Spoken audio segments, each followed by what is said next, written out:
Bismillahirrahmanirrahim. Assalamu alaikum. How are you, dear students? Today we will discuss topic from course Inorganic Material Chemistry, and course code is CAM 3115. Topic that we will discuss is properties of advanced materials. So in this topic, properties of advanced material, today we will discuss electrical properties.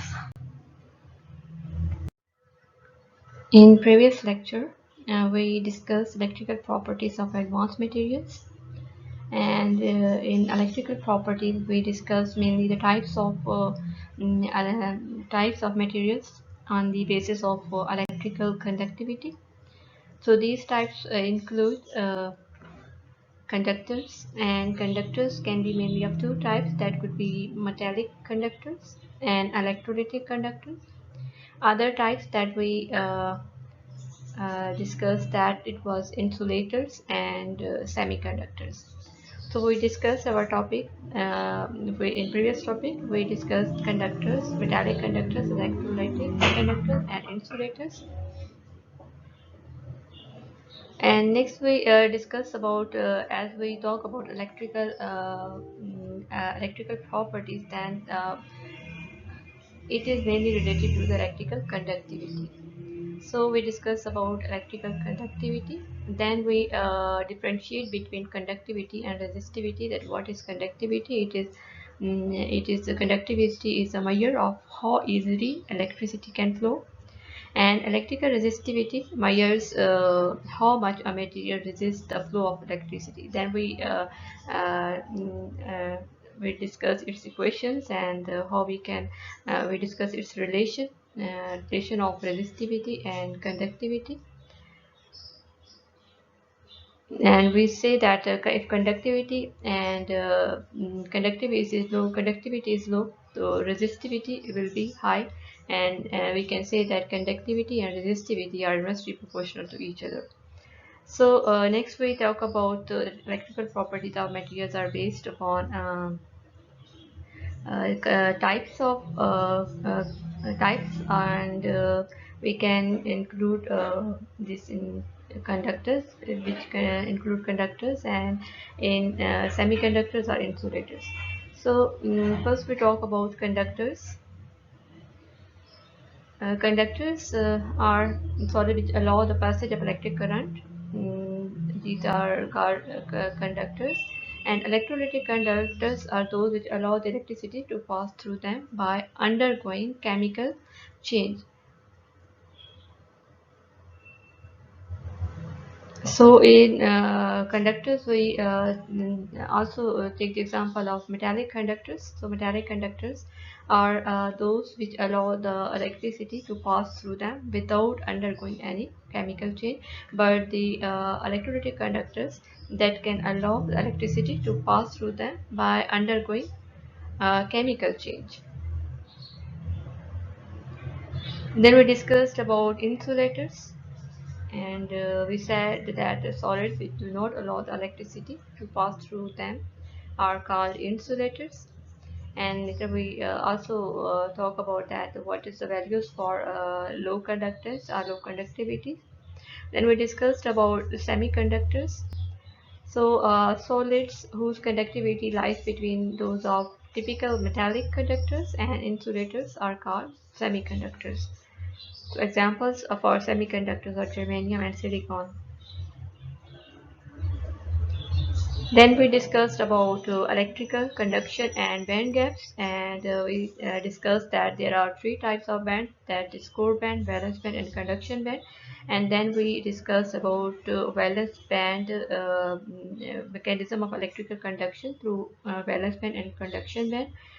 And we discussed the mechanism of electrical conduction by band model, in which we discussed that what is valence band and what is conduction band, what is energy gap between them. We already discussed this in detail. So today we will start from semiconductivity, and in semiconductivity there can be different doping and doping mechanism that we will discuss here. We will discuss semiconductivity, and in semiconductivity we will discuss doping, and that may be intrinsic semiconductivity or that can be extrinsic semiconductivity. And later on we will under this topic semiconductivity we will discuss the applications of semiconductors, how we can modify our materials and we can apply them in different micro electronics. Next we will discuss in electrical properties of materials, we will discuss effect of temperature on conduction, and the final thing that we will discuss is superconductivity, and we will discuss how we can make superconductors, how we can modify materials into superconductors, and their applications on applications of superconductors in electrical industry or microelectronics. So overall properties, electrical properties of advanced materials we will discuss in our next lecture. So conduction of electricity in semiconductors. Mostly semiconductivity is found in transition metal compounds apart from metallic compounds or metallic metals. So silicon and germanium are most important examples of semiconductors. Silicon is mostly used in transistors and computer chips, and germanium is utilized in solar cells and for nanowires and other related materials. So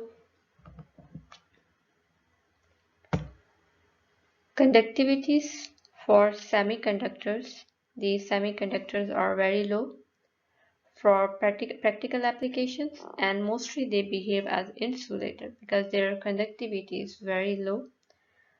So we can say that these materials, silicon and germanium, can behave as semiconductors in two ways. In one, we can say these are intrinsic conduction, and other way is extrinsic conduction. Intrinsic conduction, in case of intrinsic conduction, then increase in temperature can make it intrinsic conductors, and if we add some impurity and reduce doping, then it may show extrinsic conduction properties. So the ability to dope semiconductors, and if we modify them by increasing temperature or by adding some impurity, then we can modify their electrical properties, and which can be used in different applications, and these are the basis for microelectronic industry.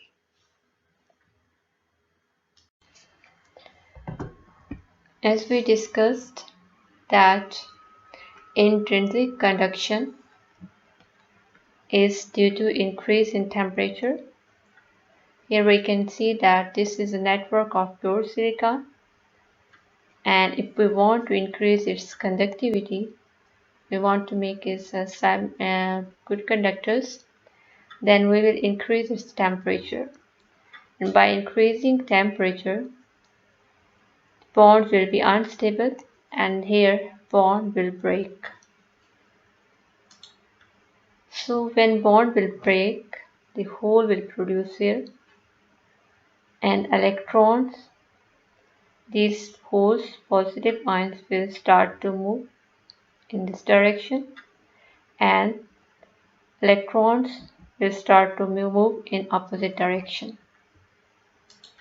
So by increasing temperature for pure network of silicon, we can add some conductivity into that.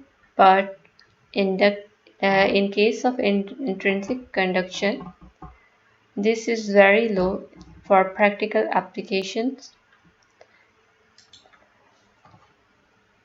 Next type that we discussed, that we said that in semiconductors we can add some, we can increase their, we can use them as extrinsic semiconductors. So extrinsic semiconduction is the addition of some impurities. So process for addition of impurities is called doping, and these impurities may be electron rich or electron donor species, which can provide electrons, and these impurities can also be electron deficient, which have electron deficiency and can accept electrons. So these two types of impurities could be added into semiconductors to make them extrinsic conductors. First, we will take example of electron-rich or donor impurities. Here we can see that group 14 elements are semiconductors, and here we take pure crystal of silicon. Here silicon, pure silicon is present. So these are 4 valence electrons elements that have 4 electrons in their valence shell. Here what we do, that we add impurity that is electron rich, that has 1 electron higher than this one. So this group 14 has 4 electrons in their outermost shell. So we will add that species which have 1 electron higher than this group 14. So we can add any elements from group 15 in which 5 valence electrons are present. So here we added arsenic. So 4 electrons can bond with silicon, but 1 electron will remain free. This is extra free electron, and this is in loose form that can move freely, so it will cause conduction of electricity. It will also cause electricity to pass, or it will increase conductance. So we can say that these electron-rich donor or impurities are added in this silicon. Then these are N-type semiconductors, and N stands for negative or electrons. So for electron deficit or acceptor impurities, electron acceptors, we will add, like here you can see that the same like we add in previous, we add silicon, and here we take germanium. This is also from group 14 and it has 4 valence electrons. It can form 4 bonds with other germanium. So in this we have added 1 electron deficit species, the element. Here we can see that group that have 1 electron less than group 14 is group 13, and it has 3 valence electrons from group 13. So here we have taken indium and we add it into this germanium semiconductor. So when we will add this indium, then these 3 electrons will be can form bond with other germanium atoms, but 1 will remain empty.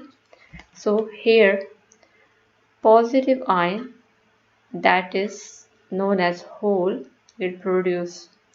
So no electrons are present here. So for electric conduction, there must be some holes, or there must be some negative ions, or there must be some positive holes. So then electrons, other electrons can move into this system. So here doping of indium, this is electron deficit species. So these type of conductors, semiconductors, are known as p-type semiconductors, and P stands for positive hole, because here we instead of one germanium we added indium, that is electron that has 3 electrons in its valence shell. So when we modify these semiconductors with extrinsic properties and with into extrinsic conductors or intrinsic conductors, mostly extrinsic properties, conduction properties are important for practical application. So we can use these semiconductors for different applications. So we can say that the main application of semiconductor is in solid state devices, which include transistors or silicone chips, or it may also include photocells. We can make these devices because the energies of electrons in highest occupied levels are different, and it depends on material is doped with N-type material or it is doped with P-type. So that material, such as if we use silicon and it is doped with a trivalent element, as I have discussed in previous slides, and when it is doped with trivalent element, we can say that it could be boron. So it will make P-type, or if we dope it with pentavalent element, that could be phosphorus, then we can make it as N-type. So these differently doped materials that may be P-type or N-type, they can show different properties, and due to this many microelectronic applications and microelectronic industry groomed. So in case of LEDs, we can take the example of LEDs in which gallium arsenide or gallium phosphide are used. So here you can consider that how you can convert these semiconductors or how you can modify these semiconductors by doping it with different materials, with N-type or P-type materials, and you can enhance their electrical properties. So what could be effect of temperature on conductivity or different types of conductors, insulators and semiconductors? So in case of metallic conductors, here you can see this is example for metallic conductors. So conductivity of metals decreases with increase in temperature. We can say that conductivity is inversely proportional to temperature. So if conductivity decreases with increase in temperature, that it shows that resistivity will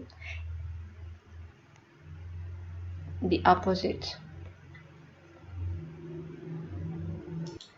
So in case of semiconductors, conductivity of semiconductor increases with increasing if we increase temperature, as we take example of intrinsic semiconduction. Here you can see. And in case of insulators, so very little increase in conductivity may occur with increase in temperature. In other cases, insulators cannot allow electricity to pass through them. But if we increase temperature, then little bit increase in conductivity may occur. So as we discussed that the conductivity decreases with increasing temperature. So many conductors have conductance, but it is not up to 100%. Like if you have a wire and you are supplying electricity is coming from any power station to your home, and you are using copper wire or brass wire, then total energy that is coming from powerhouse is 100 ampere, and energy that reached to your home is 80 ampere. So in other case, like if you have your neighbor that is using silver wire and electricity that is coming from powerhouse is 100 amperes, and that is reaching to your neighbor house about 90 amperes. And this 20 amperes or 10 amperes is lost, or it is lost because of resistivity. So in other cases, like you can say that another home in which electricity is coming from powerhouse, it is 100 ampere and it reached to third home about 99%. So what is the difference between why at one place you are getting only 80%, 80 ampere, and other you are getting 90 ampere out of 100, and in third case you are getting 99 ampere out of 100 ampere. So actually what you can do that in first case, like if you are using copper or brass wire, so it is showing this conductivity is about 80% or 80 ampere electricity. Only 80% electricity is coming to your house, and if you want that you can get 100% or 99% electricity, then what will you do?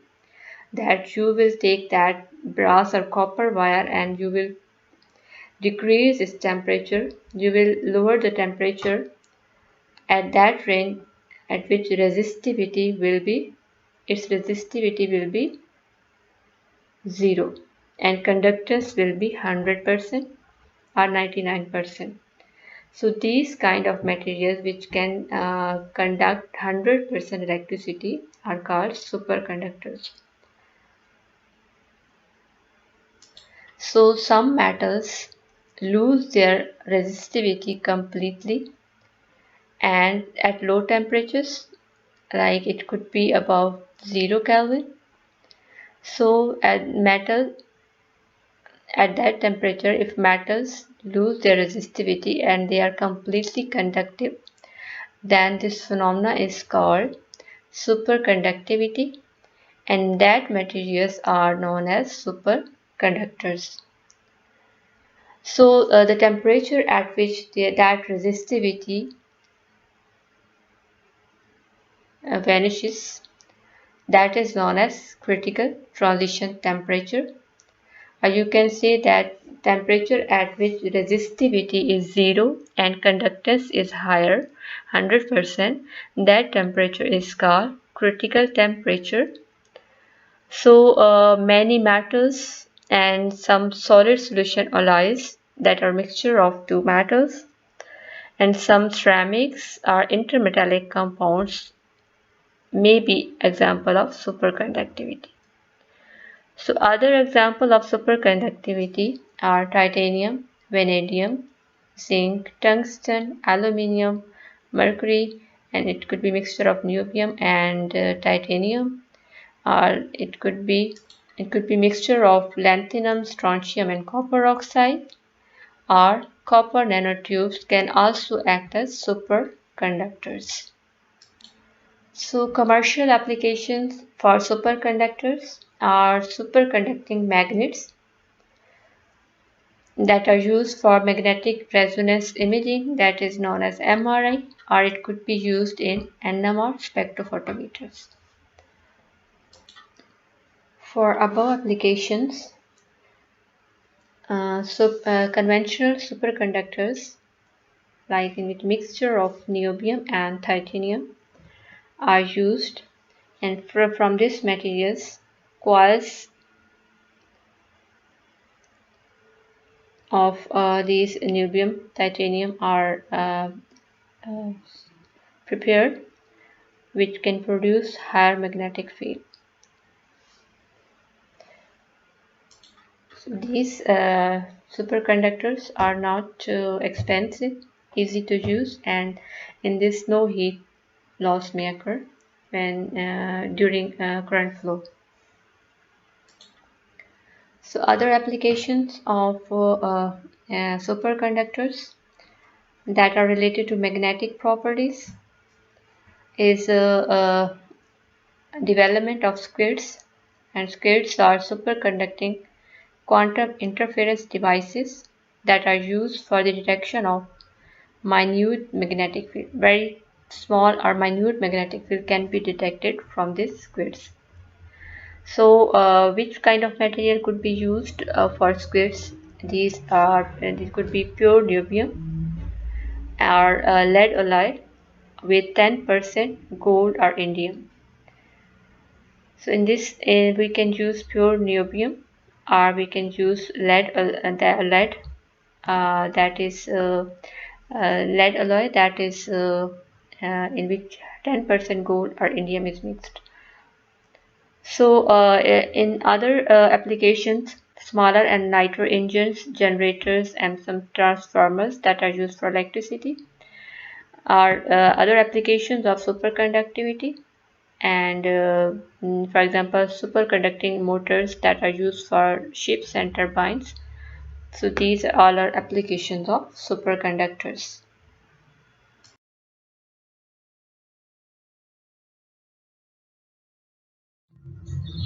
I hope you understand about properties of advanced materials, and we have taken different examples as well. So assignments that is for you, you have to find the examples of advanced materials which are highly conductive. You can find any article or from online you can get many examples. So you have to find and let me know that which kind of advanced materials are highly conductive. I can give you example of graphene, graphite, or carbon nanotubes, or is one example, one or two examples. You can further search it and can find it by your own. That this was our today's lecture. I hope you understand it.